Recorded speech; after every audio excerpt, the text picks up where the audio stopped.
Hey Morningstar, just got back from a 9-day trip in Peru, South America, where we spent 4 days with Compassion International in and around Lima.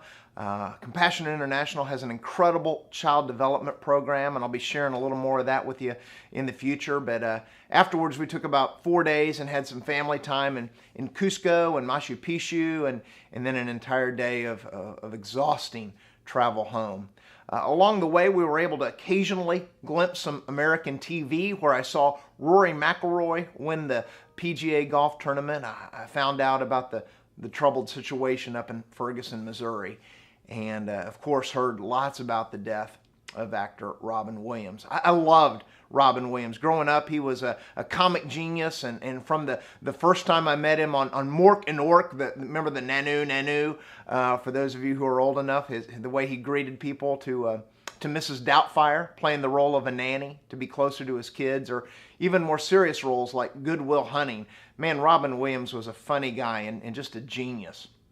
Certainly, many grieve his tragic loss, none as much as his family and the entertainment industry, those closest to him. So maybe it's just because of all that I've witnessed in the past 9 days, being in a country where the average income is $500 a month, and that's for the people who are actually employed. But if I'm honest, I struggle with the fact that our nation seems so focused on the death of this cultural icon. And I know it's always been that way, but I step back, especially in light of my travels, and realize that there's 40,000 other people who committed suicide in the United States alone, just in the last 12 months. There's one person in the world who dies every 4 seconds from hunger, and in sub-Saharan Africa, a person dies every minute from malaria. And the crazy thing is that death from malaria and hunger are completely preventable. The problem is that those folks aren't high profile. They're not famous celebrities, but they are children of God, and they matter to Him as much as Robin Williams or any other famous celebrity. They're people that God sent His one and only Son to die for.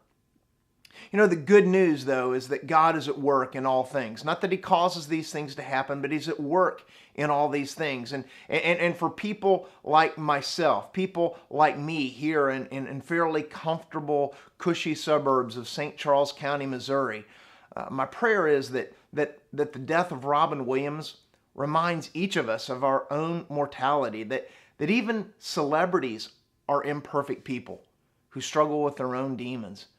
That we can begin to use the headlines as opportunities to actually pause and pray for those beyond ourselves, people who suffer, whether they're actors in Hollywood who need our prayers, or the 1,000+ of our brothers and sisters who are currently afflicted with a life-threatening Ebola virus, or those in our own local community just trying to come to grips with the shooting of Michael Brown.